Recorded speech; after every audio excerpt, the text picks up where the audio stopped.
So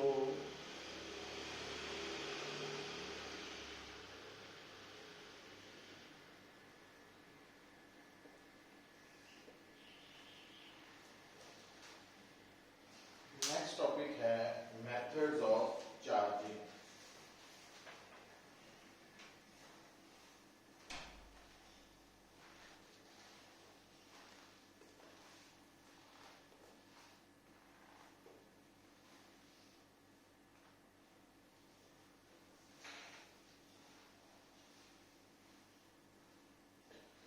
ਹੁਣ methods of charging जो topic है,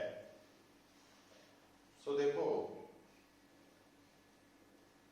ਜਦੋਂ ਅਸੀਂ ਸਭ ਤੋਂ ਪਹਿਲਾਂ ਟੌਪਿਕ ਪੜਿਆ ਸੀ ਕਿ ਕਾਜ਼ ਆਫ ਚਾਰजिंग ਕੀ ਹੈ, what is cause of charging. ਤਾਂ ਉਹਦੇ ਵਿੱਚ ਤੁਹਾਨੂੰ ਦੱਸਿਆ ਸੀ ਕਿ transfer of electrons is the cause of charging. मतलब ਕਿਸੇ ਬੋਡੀ ਦੇ ਵਿੱਚ ਇਲੈਕਟ੍ਰॉन्स ਨੂੰ ਐਡ ਕਰਨਾ ਜਾਂ ਰਿਮੂਵ ਕਰਨਾ। ਸੋ ਉਹਦੇ ਨਾਲ ਕੀ ਹੁੰਦਾ, ਉਸ ਬੋਡੀ ਦੇ ਅੰਦਰ ਨੰਬਰ ਆਫ ਪ੍ਰੋਟੋਨਸ ਤੇ ਨੰਬਰ ਆਫ ਇਲੈਕਟ੍ਰॉन्स ਦਾ ਇੰਬੈਲੈਂਸ ਹੋ ਜਾਂਦਾ और ਉਹਦੇ ਕਰਕੇ नेट चार्ज पैदा होता। तो अगर इलेक्ट्रॉन्स का नंबर बढ़ जाए तो नेगेटिव चार्ज, अगर घट जाए तो पॉजिटिव चार्ज। और उस तो बाद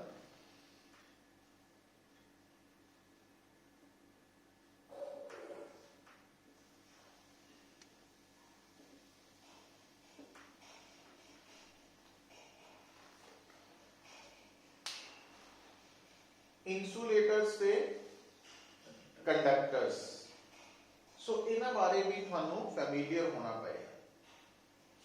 देखो नो डाउट इंसुलेटर्स है या कंडक्टर्स है, जिदा वुड है, रबर है, प्लास्टिक है, मेटल्स है, कंडक्टर्स की एग्जांपल, ये अल्टीमेटली बने कादे हुए हैं, ये सारे बने हुए हैं मॉलिक्यूल्स दे। बट इन्हां दे बिहेवियर च फर्क क्यों है? क्योंकि आप इंसुलेटर्स को जानते हैं कि इन्हां च करंट पास नहीं होता, इलैक्ट्रिक करंट, और कंडक्टर्स च हो जाता है। तो उन्होंने असी इलैक्ट्रोस्टैटिक्स इस तरह याद करना कि जो कंडक्टर्स है दे पोजेस फ्री चार्जेस और electrons, the insulators they do not possess free charge।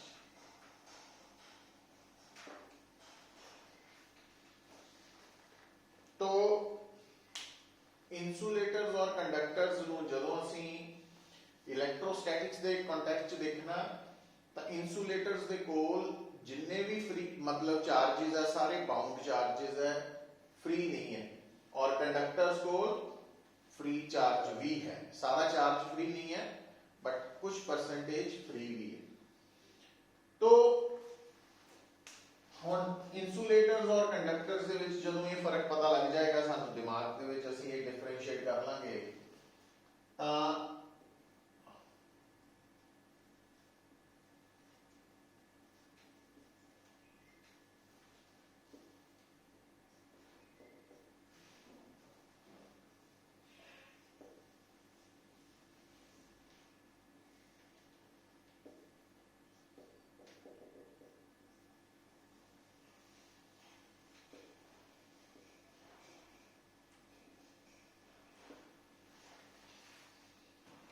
तीन methods of charging, charging by friction, charging by conduction, charging by induction. So ये नोट डाउन कर लो।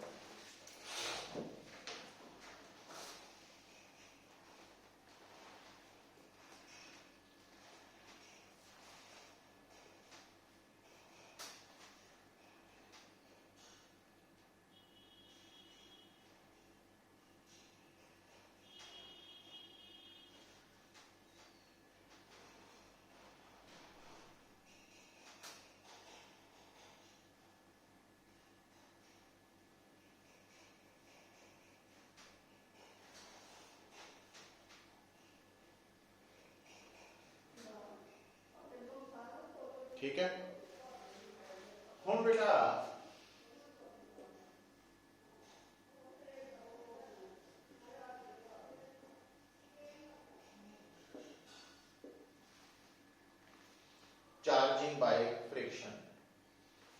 ਇਹਦੇ ਵਿੱਚ ਅਸੀਂ ਇੱਕ ਐਗਜ਼ਾਮਪਲ ਲੈ ਸਕਦੇ ਹਾਂ ਕਿ ਸੇ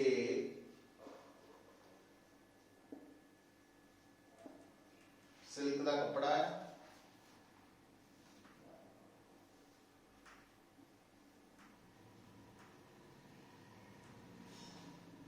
ग्लास रॉड है। तो ਆਪਾਂ ਕੀ ਕਰਦੇ हैं, सिल्क के कपड़े नाल ग्लास रॉड ਨੂੰ रब करते हैं, है ना। या जिदा मान लो सिल्क का कपड़ा आ ग्लास रॉड है, इधर रब करते हैं। रबिंग तो बाद जो ਅਸੀਂ सैपरेट करांगे तो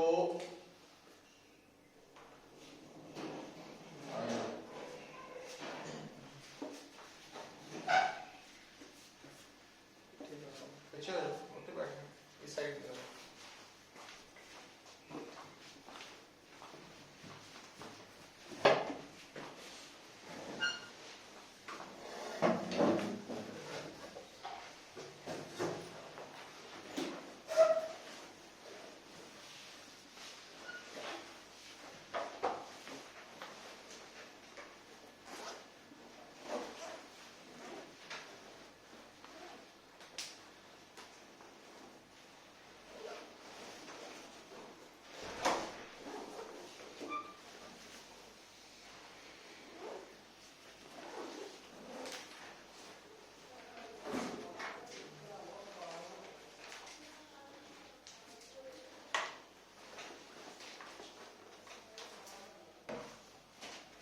देखो मैथड्स ऑफ चार्जिंग टॉपिक दे विच असी एक्चुअली ये सीखने की कोशिश कर रहे हैं कि प्रैक्टिकली असी किसी बॉडी ते चार्ज कितना पैदा कर सकते हैं या ट्रांसफर कर सकते हैं।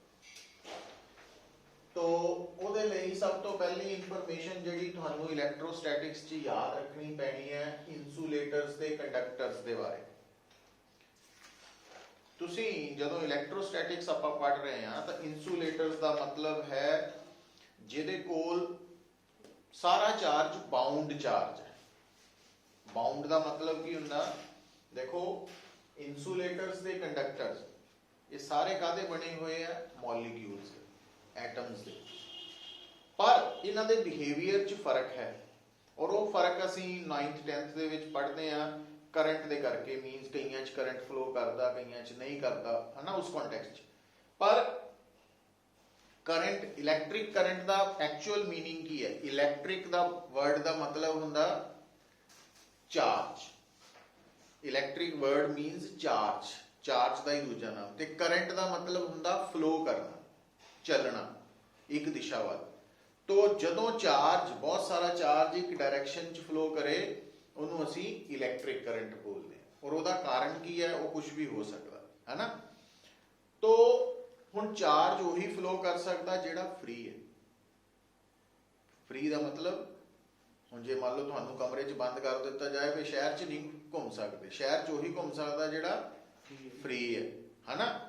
ਤੋ ਹੁਣ ਫ੍ਰੀ ਚਾਰਜ ਔਰ ਬਾਉਂਡ ਚਾਰਜ ਦੇ ਕੰਟੈਕਸਟ 'ਚ ਇਦਾਂ ਸਮਝ ਲਓ ਕਿ ਜਿਹੜਾ ਮਟੀਰੀਅਲ ਹੈ ਉਹਦੇ ਅੰਦਰ ਜਿੰਨਾ ਵੀ ਚਾਰਜ ਐਟਮ ਦੇ ਅੰਦਰ ਹੈ ਉਹ ਹੈ ਬਾਉਂਡ ਜਾਂ ਬੌਂਡਸ ਬਣ ਰਹੇ ਆ।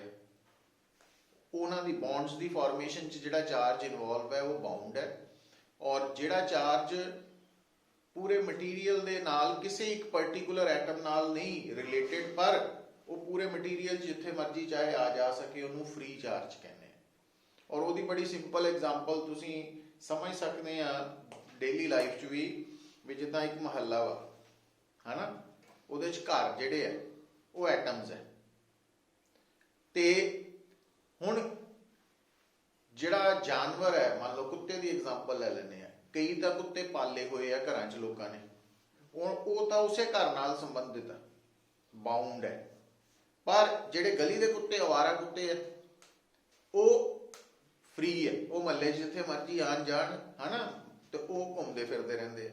ਸੋ ਜਿਹੜੇ ਫ੍ਰੀ ਇਲੈਕਟ੍ਰੋਨਸ ਹੈ ਜਾਂ ਫ੍ਰੀ ਚਾਰਜ ਹੈ ਉਹ ਜਿਹੜੇ ਮਟੀਰੀਅਲ ਕੋਲ ਹੋਏਗਾ ਉਹ ਕੰਡਕਟਰਸ ਗਿਣਿਆ ਜਾਏਗਾ, ਜਿਹਦੇ ਕੋਲ ਨਹੀਂ ਹੋਏਗਾ ਉਹਨੂੰ ਇਨਸੂਲੇਟਰ ਕਹਿ ਦਿੰਦੇ ਬ੍ਰੌਡਲੀ, ਮੋਟੇ ਤੌਰ ਤੇ। ਔਰ ਕੰਡਕਟਰਸ ਦੀ ਐਗਜ਼ਾਮਪਲ ਸਭ ਤੋਂ ਵਧੀਆ ਐਗਜ਼ਾਮਪਲ ਜਿੰਨੇ ਵੀ ਮੈਟਲਸ ਹੈ ਉਹ ਸਾਰੇ ਕੰਡਕਟਰਸ ਹੈ। ਔਰ ਇਨਸੂਲੇਟਰਸ ਦੀ ਐਗਜ਼ਾਮਪਲ ਦੇ ਵਿੱਚ ਵੁੱਡ ਵੀ ਹੈ, ਰਬਰ ਵੀ ਹੈ, ਗਲਾਸ, ਪਲਾਸਟਿਕ, ਸਿਲਕ ਦਾ ਕੱਪੜਾ ਐਂਡ ਸੋ ਔਨ। ਹੁਣ ਬੇਟਾ ਜਦੋਂ ਅਸੀਂ ਇਹ ਫਰਕ ਸਮਝ ਲੈਂਦੇ ਆ ਵੀ ਇਨਸੂਲੇਟਰ ਕੰਡਕਟਰ ਦਾ, ਫਿਰ ਅਸੀਂ ਆਉਂਦੇ ਆ ਕਿ ਮੈਥਡਸ ਆਫ ਚਾਰਜਿੰਗ ਨੂੰ ਤਿੰਨ ਤਰ੍ਹਾਂ ਨਾਲ ਅਸੀਂ ਸਮਝਣਾ ਵੀ ਕਿਸੇ ਵੀ ਬੋਡੀ ਤੇ ਚਾਰਜ ਨੂੰ ਪੈਦਾ ਕਰਨ ਦੇ ਪ੍ਰੈਕਟੀਕਲੀ ਤਿੰਨ ਤਰੀਕੇ ਆ: charging ਬਾय friction, charging by conduction, charging by induction. ये तीन नाम है। फर्क की है तो ਉਹਦੇ ਲਈ ਵੀ ਆਪਾਂ ਪਹਿਲਾ ਟੌਪਿਕ ਸ਼ੁਰੂ ਕਰਨ ਲੱਗੇ ਚਾਰजिंग बाय फ्रिक्शन। तो आ सारा देख लो।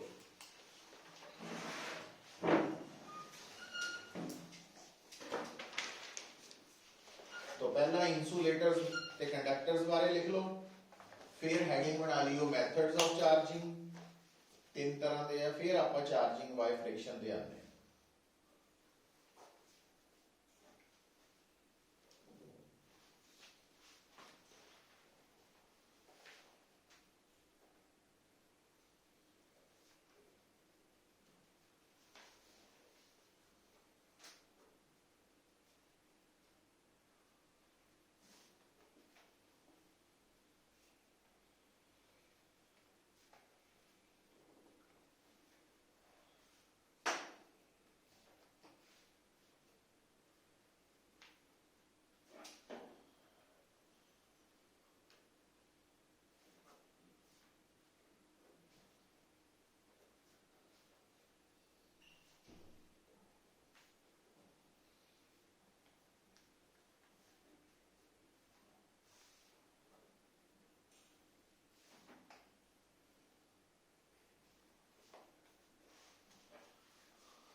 डायग्राम बना लियो दोनों ही, बिफोर रबिंग आफ्टर रबिंग।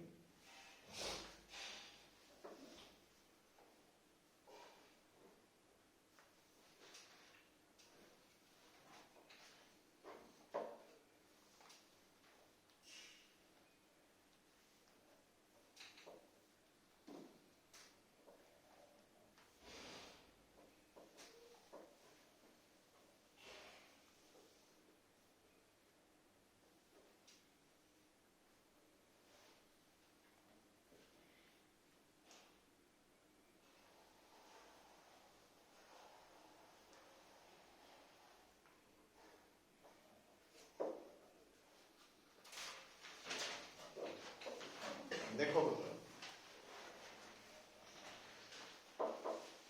एक गल तुसी चंगी तरह समझते हैं जो कैमिस्ट्री पढ़ते हैं ना कि कुछ एलिमेंट्स है उन्होंने अंदर जेडे इलैक्ट्रॉन्स है वो दूसरे एलिमेंट्स के मुकाबले लूजली बाउंड होंगे है। जिदा क्लोरीन है, क्लोरीन का जिहड़ा इलैक्ट्रॉन है वो आसानी नाल सोडियम वाल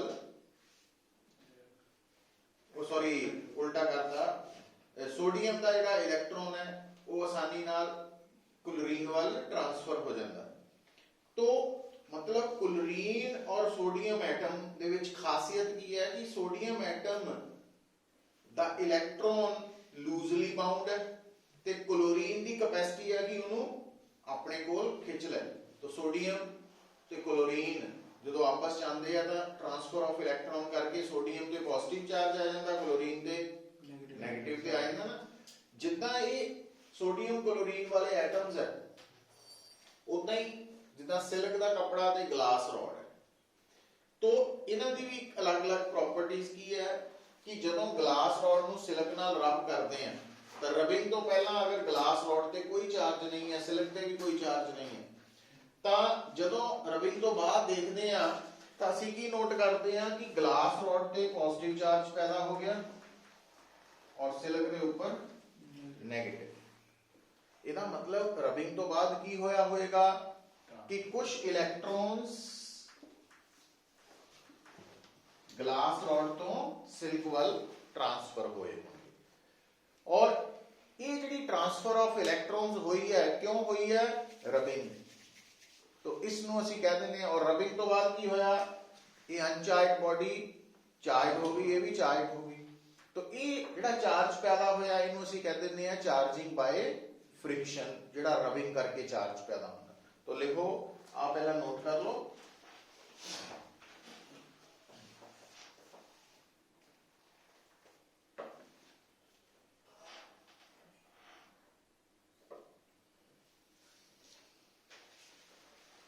हुण इहदे विच तुहाडे तो नोट करन वाली गल यह है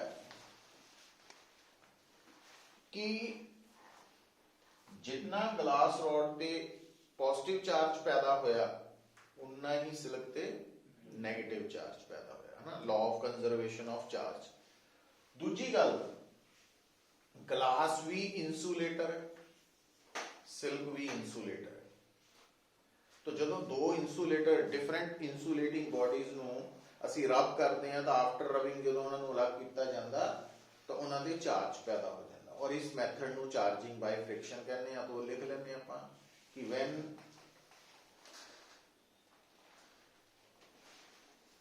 two different bodies are rubbed together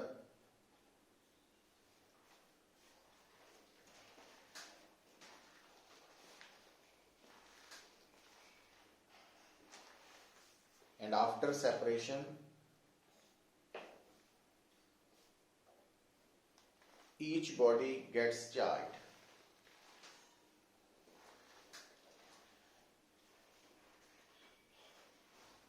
This method of charging is called charging by friction. ਹੁਣ ਇਹਦੇ ਚ conceptual problem ਲਈ ਧਿਆਨ ਦਿਓ।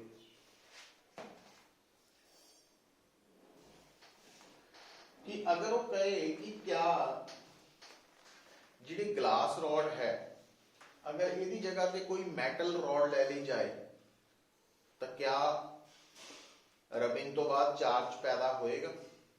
क्वेश्चन ये है ना। हुण गल जिहड़ी समझण दी लोड़ है पुत्तर, देखो कंडक्टर्स दी कैटागरी च मैटल्स तां हैगे ही है। ह्यूमन बॉडी, साडी बॉडी भी कंडक्टर ही है, ਇਹਦੇ ਚ भी करंट लंघदा और जिहड़ी अर्थ है वो भी गुड कंडक्टर ऑफ इलैक्ट्रिसिटी। ठीक है। हुण दो कंसैप्ट आने को, तो देखियो जिहड़ा इंसुलेटर ते चार्ज हुंदा ना वो चार्ज उत्थे ही स्टे करदा, बाउंड हुंदा। जिहड़ा इंसुलेटर बॉडी ते चार्ज पैदा हुंदा वो बाउंड चार्ज उत्थे रहना, पर जिहड़ा कंडक्टर कोल चार्ज पैदा हुंदा वो फ्री है, वो हिल सकता, अगे पिछे जा सकता। हुण अगर तो ये ग्लास रॉड है और आ सिल्क का कपड़ा वा, तो जे मैं इनू इधर रब किया इदा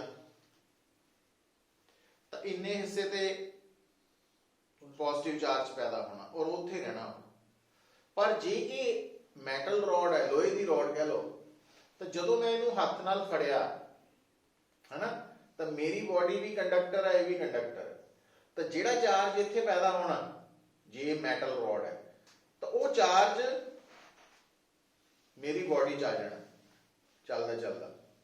और जदों वो चार्ज मेरी बॉडी च आया तो जे मैं मान लो नंगे पैरी जमीन ते खड़ा, ਜੇ ਤਾਂ ਰਬੜ ਦੀਆਂ ਚੱਪਲਾਂ ਪਾਈਆਂ ਫਿਰ ਅਲੱਗ ਗੱਲ ਹੈ। ਜੇ ਜ਼ਮੀਨ ਤੇ ਖੜਾ ਤਾਂ ਉਹ ਚਾਰਜ ਜ਼ਮੀਨ ਵੱਲ ਫਲੋ ਕਰ ਜਾਣਾ, ਇਹਦੇ ਤੇ ਸਟੇ ਨਹੀਂ ਕਰਨਾ, ਇਹਦੇ ਤੇ ਨਹੀਂ ਸਟੇ ਕਰਨਾ।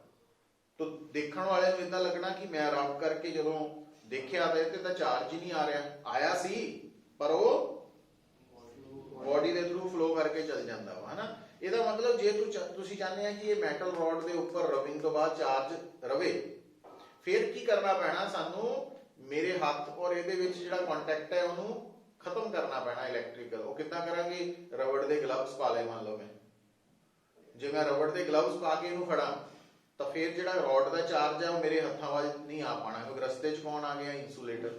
ਜਾਂ ਇਹ ਰੋਡ ਜਿਹੜੀ ਹੈ ਇਹਨੂੰ ਆਪਾਂ ਵੁਡਨ ਰੋਡ ਦੇ ਉੱਪਰ ਫਿੱਟ ਕਰ ਦਈਏ ਤੇ ਵੁਡਨ ਰੋਡ ਤੋਂ ਫੜ ਲਈਏ ਤਾਂ ਫਿਰ ਚਾਰਜ ਸਟੇ ਕਰੇਗਾ। ਸੋ ਨੋਟ ਕਰਕੇ ਲਿਖੋ,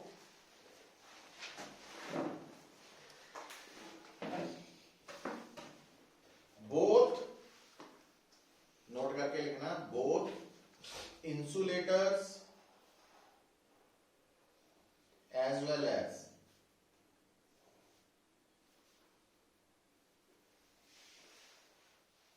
metals can be charged by friction, but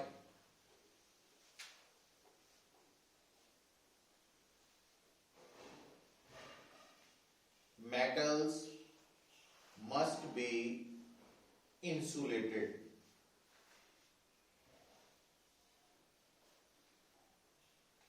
Metals must be insulated before rubbing.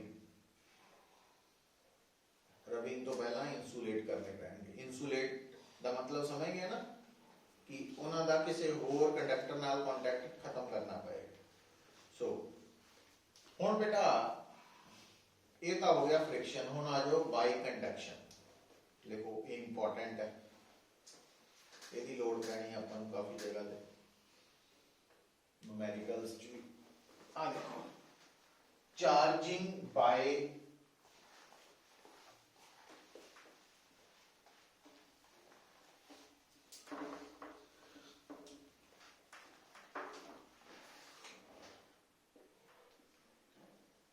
Conduction. अच्छा, एक गल होर जिहड़ी आपां अपनी इन्फॉर्मेशन लई है, जिहड़ी चार्जिंग बाय फ्रिक्शन दा केस है ना, ये तुसी तुहानू डेली लाइफ च भी एक्सपीरियंस हो सकदा वा या होया होएगा। कई बार आपां की करदे हां, जदों सर्दियां च स्वेटर उतारदे हां ते कई बार जदों बालां च फस जांदा, खिच पैंदे हैं तो ਕੰਨਾਂ 'ਚ ਹਲਕੀ ਜੀ ਕਰੈਕਲਿੰਗ ਸਾਊਂਡ ਜਿੱਦਾਂ ਚਿੰਗਿਆੜੇ ਜਿਹੇ ਹੁੰਦੇ ਆ। ਤਾਂ ਉਹ ਹੋਇਆ ਕੀ ਹੈ ਕਿ ਜਦੋਂ ਵੂਲ ਤੇ ਹੇਅਰ ਇਹ ਰੱਬ ਹੋਏ ਤਾਂ ਵੀ ਚਾਰਜਿੰਗ ਬਾਈ ਫ੍ਰਿਕਸ਼ਨ ਕਰਕੇ ਕੀ ਪੈਦਾ ਹੁੰਦਾ, ਚਾਰਜ ਪੈਦਾ ਹੁੰਦਾ। ਔਰ ਕਈ ਵਾਰ ਤੁਸੀਂ ਜੇ ਮੰਨ ਲਓ ਸਿਲਕ ਦਾ ਕੱਪੜੇ ਦੀ ਕਮੀਜ਼ ਪਾਈ ਹੈ ਪੋਲੀਐਸਟਰ ਦੀ, ਜੇ ਉਹਨੂੰ ਇਦਾਂ ਹੱਥਾਂ ਨਾਲ ਰਗੜ ਕਰੋ ਨਾ ਤਾਂ ਵੀ ਕਰੈਕਲਿੰਗ ਸਾਊਂਡ ਸੁਣਾਈ ਦਿੰਦੀ ਕਈ ਵਾਰ। तो वो भी चार्जिंग बाय फ्रिक्शन का कंसैप्ट है। पर हुण आपां कंडक्शन की गल करन लगे हैं। कंडक्शन सिर्फ कंडक्टर्स च हुंदी है। ਇਹਦਾ मतलब की हो गया, जिद्दां फ्रिक्शन दे करके चार्ज आपां इंसुलेटर्स दे भी पैदा कर सकते सी ते कंडक्टर्स दे भी। पर चार्जिंग बाय कंडक्शन च की होना, चार्ज सिर्फ, तो लिख लो, by this method charge can be produced on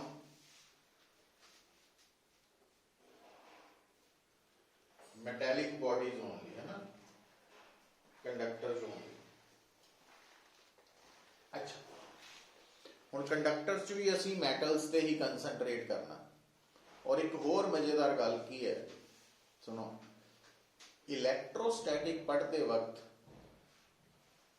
चाहे सिल्वर मेटल है, चाहे आयरन मेटल है, चाहे कॉपर मेटल है, चाहे गोल्ड मेटल है, तो मेटल की नेचर कंसिडर नहीं करनी। Metal means metal having free electrons only, बस। तो नोट करके लिख लो, मतलब ये पॉइंट्स है पढ़ते वक्त क्लैरिटी रखनी चाहिए है कि in electrostatics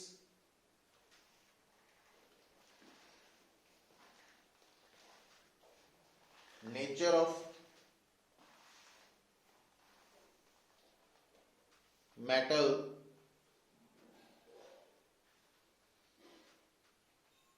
has no importance. metal ਦਾ मतलब having free electrons, ਉਹਦਾ गोल्ड metal है कि सिल्वर metal है, ਉਹਦਾ कोई फर्क नहीं। अच्छा ਹੁਣ एक होर गल, ये ਜਿਹੜਾ मैं रिजल्ट ਤੁਹਾਨੂੰ ਦੱਸਣ ਲੱਗਾ, ये आइडेंटिकल मैटल्स ਲਈ, आइडेंटिकल समझते हैं, ਜਿਹੜੇ मैटल्स शेप ते साइज च हाँ इको ਜਿਹੇ होण, ना ਵੱਡੇ ना छोटे, या शेप अलग ना होए। तो ਹੁਣ ਆਪਾਂ इसे ਮੰਨ ਲੈਣੇ ਆ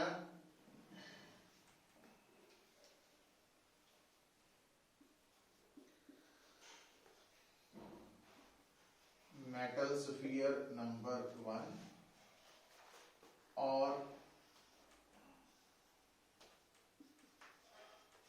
मेटल स्फीयर नंबर 2 और ये बोथ आर आइडेंटिकल,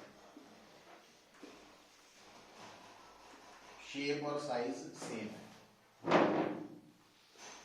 तो जे एक छोटा और एक बड़ा हो फिर ये वाला रिजल्ट काम नहीं आना। तो मान लो ये दो मेटल्स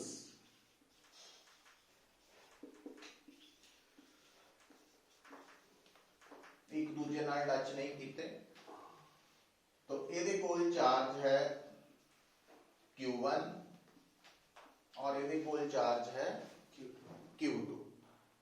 ठीक है, फिर ਆਪਾਂ ਕੀ करना, ਇਹਨਾਂ ਦੋਨਾਂ ਨੂੰ आपस ਚ टच कर, ਜਦੋਂ टच ਕੀਤਾ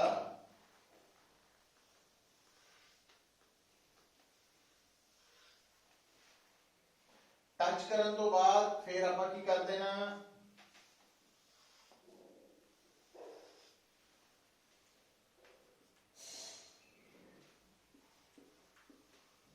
आफ्टर टचिंग अलग कर देना। तो ਅਸੀਂ नोट की करांगे, ये रिजल्ट दस्या जा रहा ਤੁਹਾਨੂੰ याद रखना, अगर दो मेटल स्फीयर्स आइडेंटिकल है तो अगर दोनों ते चार्ज टच करन तो पहला Q1 Q2 रिस्पेक्टिवली है, तो आफ्टर टचिंग तो बाद जो सैपरेट करांगे तो उन्हां दा चार्ज बदल जाएगा और वो कितना होएगा, आफ्टर टचिंग दोनों का चार्ज बराबर हो जाएगा। और किहदे बराबर होएगा, जिन्ना दोनों कोल इनिशियली टच करन तो पहला टोटल चार्ज सी ओदा एवरेज हाफ।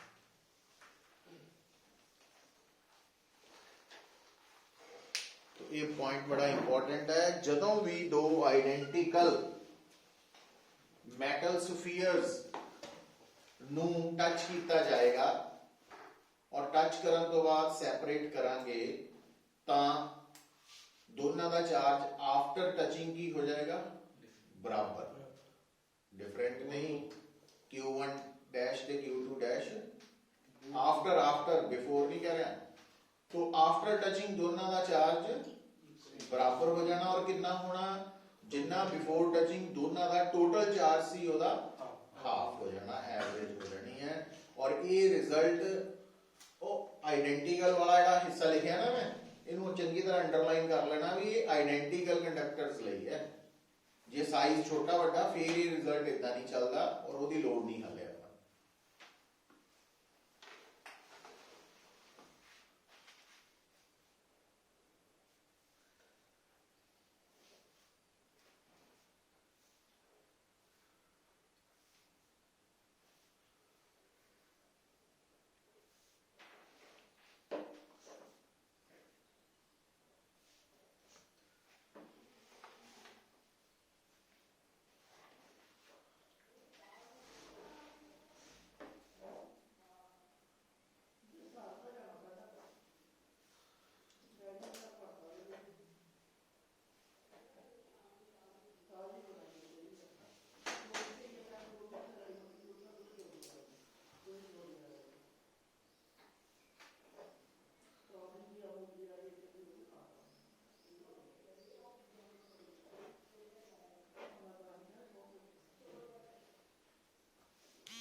गया ना।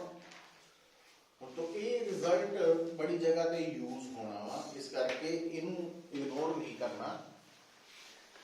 हुण देखो असाइनमेंट कर लो मेथड्स ऑफ चार्जिंग वाले, ਉਹਦੇ ਚ ਹੋਣੇ ਇੱਕ ਦੋ न्यूमेरिकल्स पाए।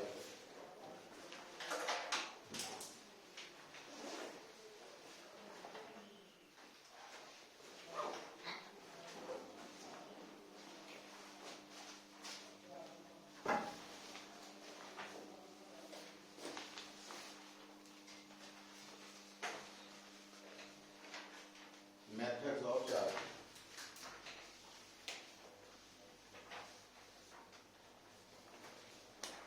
मिल गई।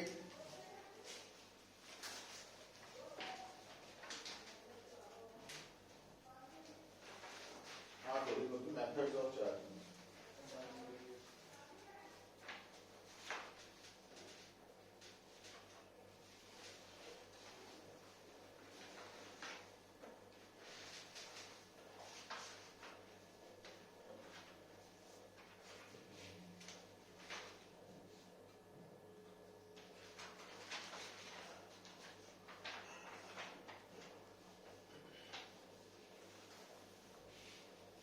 क्वेश्चन नंबर 17 भी देख सकते हो तुसी।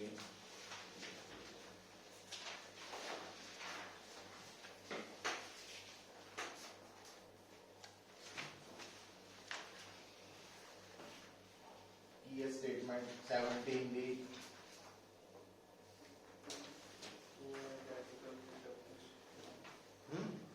Two identical conducting pair हाँ charged by induction and then separated by a large distance.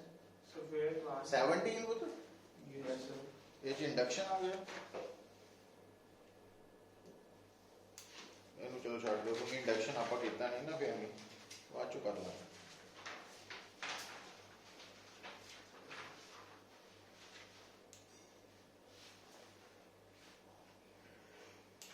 तेरहवां करो 13 देखो 13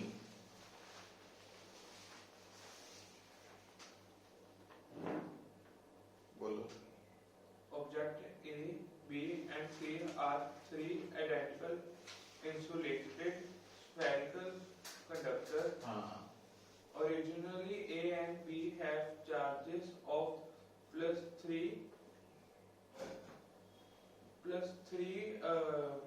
meter coulomb, whereas मिलीकूलम millicoulomb, हाँ whereas C has a charge of minus 6 millicoulomb. Objects A and C are touched and moved apart. Object B and C are touched before they are moved apart. पहला ए और सी ਨੂੰ touch ਕੀਤਾ Yes, sir. है ना। ਹੁਣ ਗੌਰ ਕਰੋ ए और C ਨੂੰ ਜਦੋਂ ਟੱਚ ਕਰਾਂਗੇ A ਦਾ ਚਾਰਜ ਹੈ +3 B ਦਾ +3 C ਦਾ -6। ਹੁਣ ਇਹ ਆਇਡੈਂਟੀਕਲ ਹੈ। ਜਦੋਂ A और C ਨੂੰ ਟੱਚ ਕਰਕੇ ਅਲੱਗ ਕਰਾਂਗੇ ਤਾਂ ਚਾਰਜ ਕਿੰਨਾ ਆ ਜਾਏਗਾ? ਜਿੰਨਾ ਇਹਨਾਂ ਦੋਨਾਂ ਦਾ ਟੋਟਲ ਚਾਰਜ ਹੈ ਉਹਦਾ ਹਾਫ। ਹੁਣ ਟੋਟਲ ਚਾਰਜ ਕਿੰਨਾ ਇਹਨਾਂ ਦੋਨਾਂ ਦਾ? -3। तो -3/2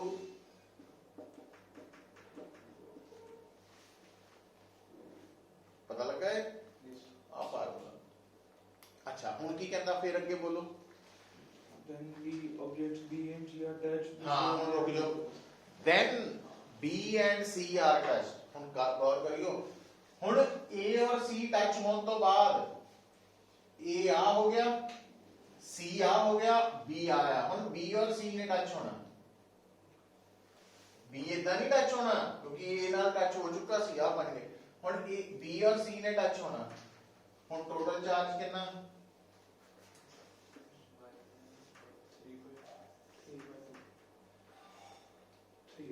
3/2 ਉਹਦਾ ਹਾਫ ਕੀ ਹੋ ਗਿਆ? 3/4।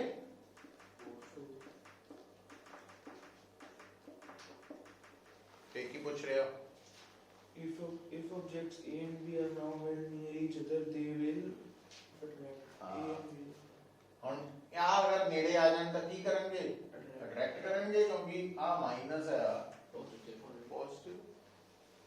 है ना।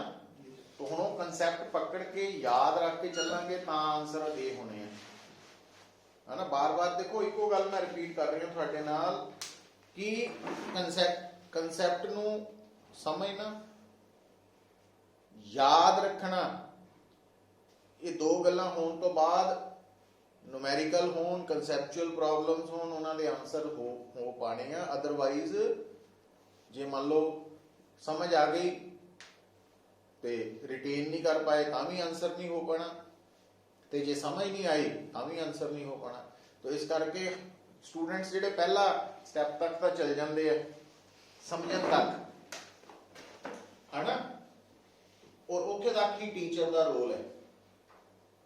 समझाने तक ही मैं दस सकदा ना, पर रिटेन करना ये तुहाडी रिवीजन ते डिपेंड करनी है।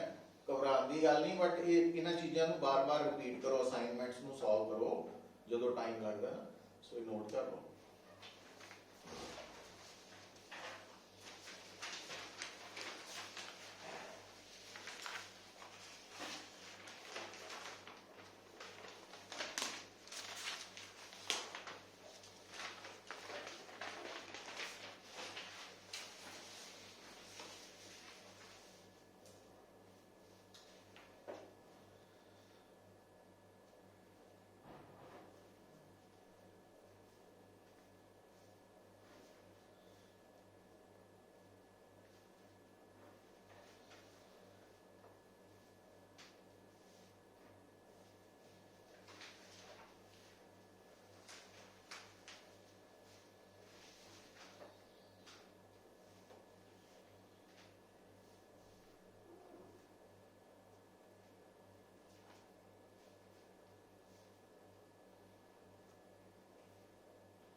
कंडक्शन ਦੇ ਵਿੱਚ ਕੀ ਦੇਖਿਆ ਬੇਟਾ ਤੁਸੀਂ ਕਿ ਜਦੋਂ ਇੱਕ ਕੰਡਕਟਰ ਦੂਸਰੇ ਕੰਡਕਟਰ ਨਾਲ ਟੱਚ ਕੀਤਾ ਜਾਂਦਾ ਔਰ ਉਸ ਤੋਂ ਬਾਅਦ ਸੈਪਰੇਟ ਕਰ ਦਿੰਦੇ ਆ ਤਾਂ charge the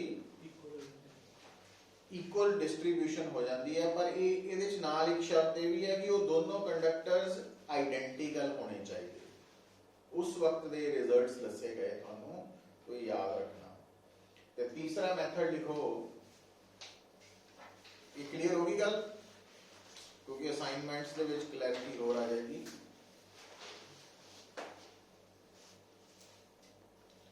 charging by induction.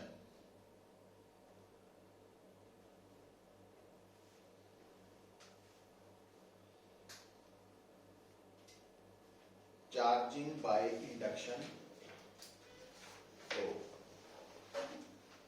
आगे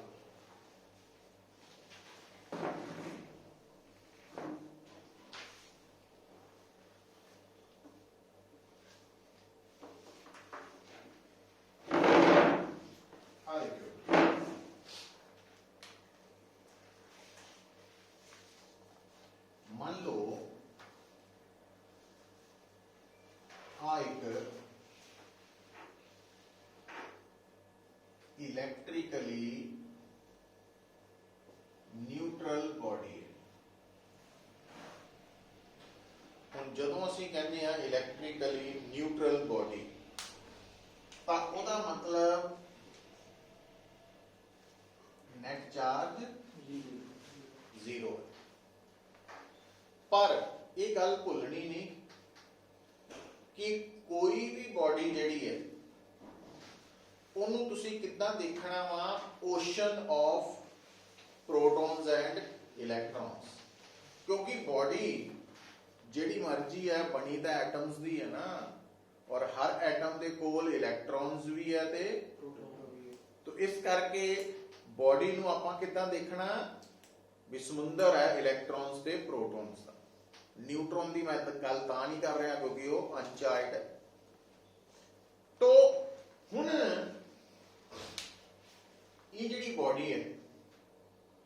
ਤੁਹਾਡੇ ਦਿਮਾਗ 'ਚ ਚੱਲਣਾ ਚਾਹੀਦਾ ਵੀ ਇਹਦੇ ਅੰਦਰ ਬਹੁਤ ਸਾਰੇ ਪ੍ਰੋਟੋਨਸ ਵੀ ਹੈ ਤੇ ਬਹੁਤ ਸਾਰੇ ਇਲੈਕਟ੍ਰੋਨਸ ਵੀ ਹੈ। ਹਾਂ, ਨੈਟ ਚਾਰਜ ਜ਼ੀਰੋ ਦਾ ਮਤਲਬ ਇਹ ਹੈ ਕਿ ਇਹਦੇ ਕੋਲ ਜਿੰਨੇ ਪ੍ਰੋਟੋਨਸ ਹੈ ਉਨੇ ਹੀ ਇਲੈਕਟ੍ਰੋਨਸ ਹੈ, ਇਸ ਕਰਕੇ ਨੈਟ ਚਾਰਜ ਜ਼ੀਰੋ ਹੈ। ਇਹ ਨਹੀਂ ਸਮਝਣਾ ਵੀ ਇਹ ਕੋ ਨਾ ਕੋਈ ਪ੍ਰੋਟੋਨ ਹੈ ਨਾ ਕੋਈ ਇਲੈਕਟ੍ਰੋਨ ਹੈ, ਇਦਾਂ ਨਹੀਂ ਸਮਝਣਾ। ਦੂਜੀ ਗੱਲ, ਆਮ ਤੌਰ ਤੇ ਕੀ ਹੁੰਦਾ, ਕਿਸੇ ਵੀ ਬॉडी ਦੇ ਅੰਦਰ ਜੋ ਇਲੈਕਟ੍ਰੋਨਸ ਤੇ ਪ੍ਰੋਟੋਨਸ ਹੈ ਨਾ, ਜੋ ਚਾਰਜ ਹੈ ਉਹ यूनिफॉर्मली डिस्ट्रीब्यूटेड ਹੁੰਦਾ। मतलब यूनिफॉर्मली डिस्ट्रीब्यूशन ऑफ चार्ज ਦਾ ਮਤਲਬ ਹੁੰਦਾ ਇੱਕੋ ਜਿਹਾ ਵੰਡੀ ਗਈ ਹੈ ਨਾ। ਵੀ ਹੁਣ ਜਿੱਦਾਂ ਮੰਨ ਲਓ ਪੀਜ਼ਾ ਲਿਆਂਦਾ ਜਾਏ ਤਾਂ ਤੁਸੀਂ 4 ਜਣੇ ਆ ਤਾਂ ਪੀਜ਼ੇ ਦੇ ਜੇ 4 ਬਰਾਬਰ ਪਾਰਟਸ ਕਰਕੇ ਇੱਕ ਇੱਕ ਪਾਰਟ ਦੇ ਦਈਏ ਤੁਸੀਂ ਕਹਿਣਾ ਵੀ ਇਹ यूनिफॉर्म डिस्ट्रीब्यूशन। पर जे मान लो एक जना अद्धा साम ले बाकी कभी अद्धे चो 3 हिस्से कर लो, वो नॉन यूनिफॉर्म हो जाएगी। तो हुण इत्थे चार्ज डिस्ट्रीब्यूशन यूनिफॉर्म का की मतलब है पुत्र, इत्थे मतलब है कि एडी वड्डी बॉडी है तो इहदे च जिन्ने प्रोटॉन्स है उन्ने ही इलैक्ट्रॉन्स है ना। जे आपां इहदे 2 हिस्से कर दिंदे आ तो हर हिस्से च भी नंबर ऑफ प्रोटॉन्स ते नंबर ऑफ इलैक्ट्रॉन्स सेम ही रहने हैं। जे मान लो इन बत्ती नूं वंड भी देइए तां भी इधर भी वही रहना हिसाब, इधर भी ते जे 4 हिस्से भी कर दिए तां भी हर हिस्से च तो वो यूनिफॉर्म डिस्ट्रीब्यूशन ऑफ चार्ज। हुण एक हालात है इलेक्ट्रिकली न्यूट्रल बॉडी है plus uniform distribution of charge. पर हुण की होने लगा भी आ जिहड़ी बॉडी है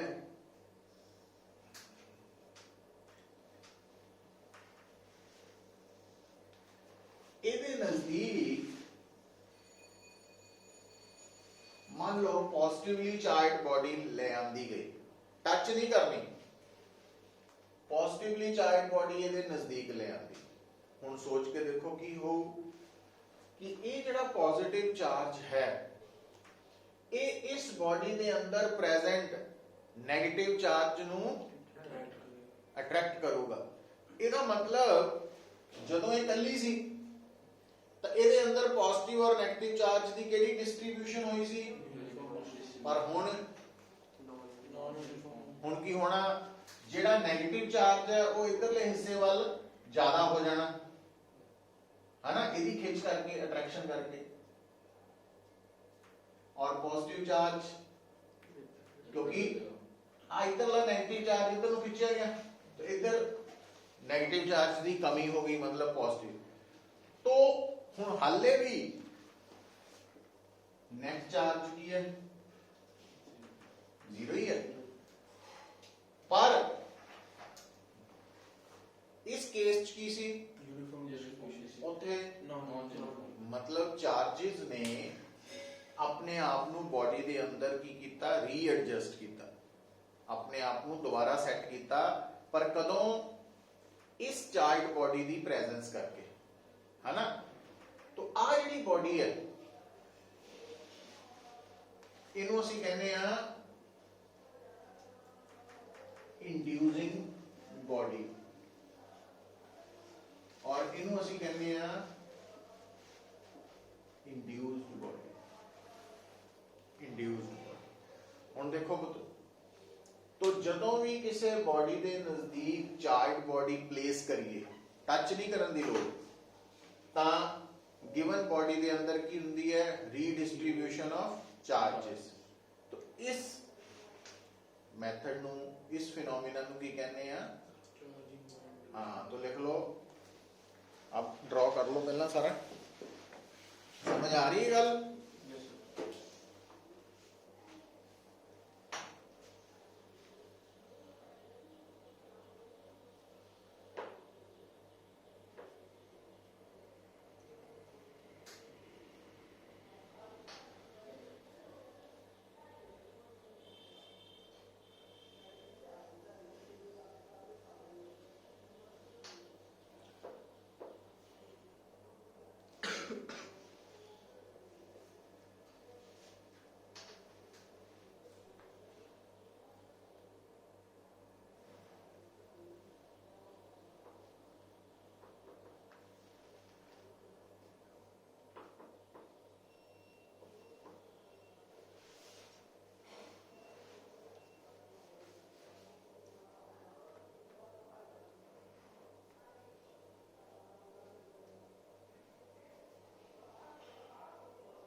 body is placed near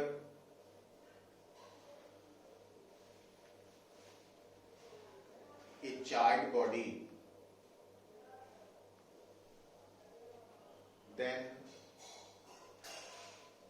redistribution of charges takes place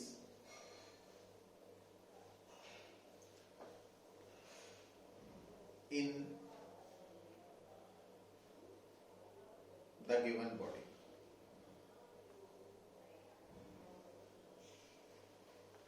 This phenomena is called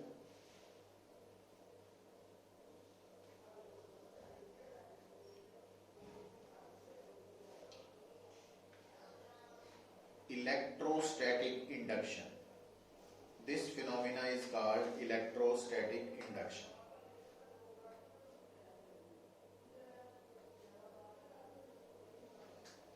This phenomena is shown by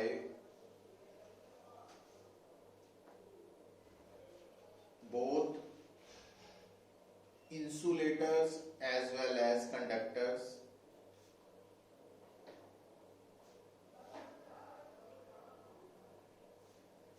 But charging by induction takes place in conductors only.